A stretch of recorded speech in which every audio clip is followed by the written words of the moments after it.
পশ্চিমবঙ্গের রাজনৈতিক ইতিহাসে এবারের নির্বাচন অনেক দিক থেকেই আলাদা। দীর্ঘদিনের রাজনৈতিক সমীকরণ বদলে গিয়ে রাজ্যে প্রথমবার সরকার গড়েছে বিজেপি। সেই নতুন সরকারের মন্ত্রিসভায় জায়গা পেয়েছেন বনগাঁ উত্তরের বিধায়ক অশোক কীর্তনিয়া। একজন সাধারণ পরিবারের ছেলে থেকে রাজ্যের মন্ত্রী হয়ে ওঠার এই যাত্রা এখন বনগাঁর অলিগলি থেকে শুরু করে রাজ্য রাজনীতির একটা বড় আলোচনার বিষয়। কিন্তু রাজনৈতিক সাফল্যের এই গল্পের ভিতরে লুকিয়ে রয়েছে একটা মায়ের দীর্ঘ সংগ্রাম, দারিদ্র্যের সঙ্গে লড়াই, মাঠে কাজ করে সংসার টেনে নিয়ে যাওয়ার ইতিহাস এবং ছেলেকে মানুষ করার এক কঠিন পথ চলার কাহিনী। অশোক কীর্তনিয়া মন্ত্রী হিসেবে শপথ নেওয়ার পর সবচেয়ে বেশি আবেগপ্রবণ হয়ে পড়েছেন তার মা অহল্যা কীর্তনিয়া। ছেলের সাফল্যে গর্বিত হলেও তার কথায় বারবার উঠে এসেছে জীবনের কঠিন দিনগুলোর স্মৃতি। তিনি জানিয়েছেন তাদের পরিবারে আগে কেউ কোনোদিনও রাজনীতির সঙ্গে যুক্ত ছিলেন না। খুব সাধারণ পরিবারে বড় হয়েছে তাদের সংসার।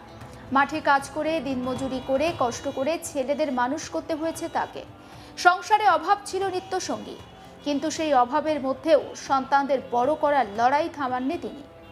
অহল্যা কীর্তনিয়া জানিয়েছেন ছোটবেলা থেকেই অশোক একটু জেদি স্বভাবের ছিল। যা চাইতো সেটা না পাওয়া পর্যন্ত শান্ত হতো না। সেই আবদার মেটাতে অনেক সময় তাকে বাড়তি কাজও করতে হয়েছে। কখনো মাঠে, কখনো অন্যের বাড়িতে কাজ করে সংসার সামলাতে হয়েছে। অন্যদিকে অভাব আর সন্তানদের ভবিষ্যৎ, এই দুইয়ের মাঝে দাঁড়িয়ে এক মায়ের লড়াই ঠিক কতটা কঠিন হতে পারে সে ছবিই যেন উঠে আসে তার কথায়। একবার শুনে নেব অশোক কীর্তনিয়ার মা অহল্যা কীর্তনিয়া কি বলছেন সেই বক্তব্য। আমি খুব খুশি আর বলিল বাবা এর সাথে গণ্ডগোল করবো না, অশান্তি জিনিসটা ভালো না। যদি বাড়ি কেউ তাহার না গিয়ে আসে মুখ কেলারে দেবা না, মুখ কেলার দিয়ে তার ভোগে নাকবে না, হাসি মুখে দিয়ে দেবা, তুমি দুইটা দেবা, তবু সে শান্তি পাবে। এই যে মানুষের সেবা করার জন্য রাজনীতিতে গিয়ে আজকে রাজ্যে মন্ত্রী হিসেবে মানুষের সেবা করবেন, মা হিসাবে আপনি কি আশা করছেন যে মানুষের কতটা আশা আকাঙ্ক্ষা বা মানুষের পাশে অসুবিধা দাঁড়াবে? কালকে আমারে দেওয়ার সময় মাটিটি বটে সেবা দিল।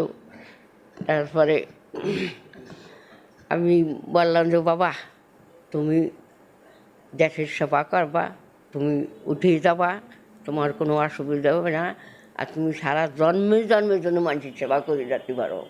নাকি খারাপ বলছি? জন্মে মানুষের সেবা করে যেত, দেখুন কটু কথা কইও না, মুখ খেলা করে। এমন যে রত্নকার দস্যু ছিল, সে হিংসায় জায়গায় বসে মাটিটি বইছিল, পতন হইয়া মাটির তলে ঢুকে গেছিল। এই যে দেবীটি যে আমার অশোকের পর হিংসে করছে, আর একদিন সকালে কথা বলে এলাম, গান্ধী বললি কালকে কথা বলে এলাম, সত্যটি বড় ফিরে দিতে হবে। অশোকের তো গান পরের মানুষ মারিয়ে দেবে জলদির দিনে।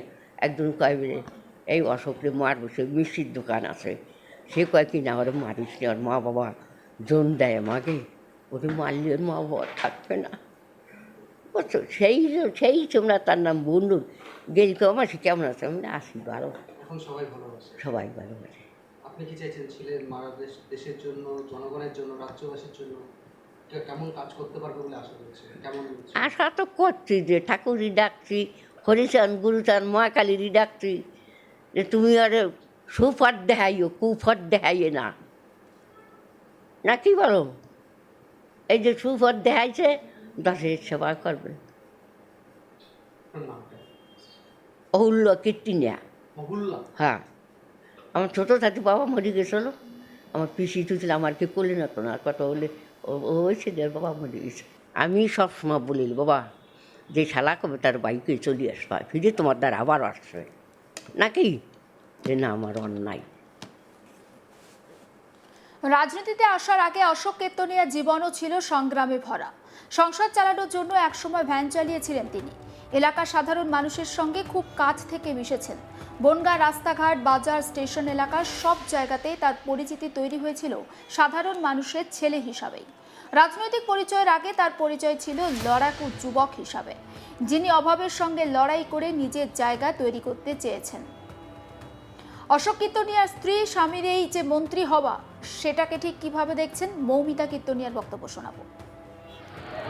আমি তো ভীষণ আনন্দিত এবং গর্বিত যে আমাদের সকল মন্ত্রীরা ওনাকে এত একটা ভালো জায়গা করে দিয়েছেন বা এত একটা ভালো দায়িত্ব দিয়েছেন। পাশাপাশি আর একটা কথা বলবো যে আমাদের বনগাঁ উত্তর বিধানসভার সকল মানুষের উদ্দেশ্যে আজকে তাদের আশীর্বাদ তাদের ভালোবাসা না থাকলে হয়তো আজকে উনি এই জায়গাটা পৌঁছাতে পারতেন না। তো তাদের উদ্দেশ্যে বলবো যে আপনাদের সকলের প্রতি আমার প্রণাম থাকবে, ভালোবাসা থাকবে। আজকে এই জয়টা শুধু আমাদের একার জয় না, এই জয় আপনাদের জয়। আজকে আপনারা পাশে না থাকলে এটা কখনোই সম্ভব ছিল না।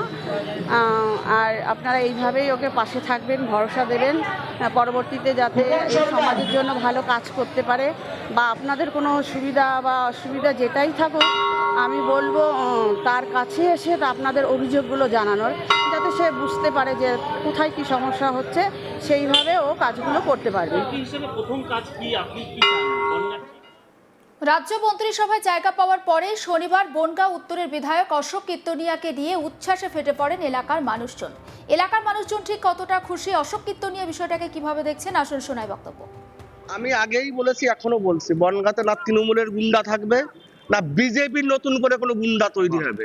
বনগাঁর মানুষ প্রাণ ভরে নিঃশ্বাস নেবে, আমি আপনাদেরকে বলে দিয়ে যাচ্ছি। অনেক তৃণমূল নেতা লাইন দিয়ে আছে আপনাকে মালা দেওয়ার জন্য। কোন তৃণমূল নেতার মালা আমি নেব না।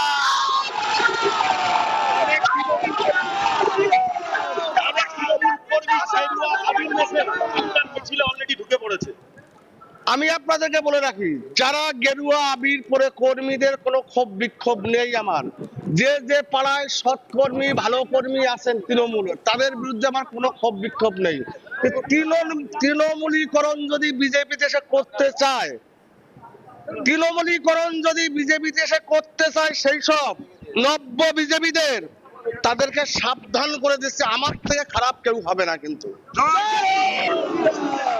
কর্মীদের বাড়ি ভেঙেছে, তাদের হাজার হাজার কেস দিয়েছে, তারাই এখন মিছিলে কিন্তু পা মেলাচ্ছে।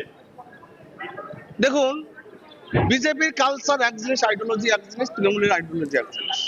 আজকে যদি বিজেপি ক্ষমতায় না আসে, তৃণমূল ক্ষমতায় আসতো, আমার মনে হয় ওই দিন কাউন্টিং আমার বিরুদ্ধে যিনি ছিলেন বিশ্বজিৎ দাস, তিনি যে গুন্ডাদের নিয়ে ঢুকিয়েছিলেন, আমার কতজন কর্মী ওখান থেকে সুস্থ হয়ে ফিরে আসতে পারে, একটা প্রশ্ন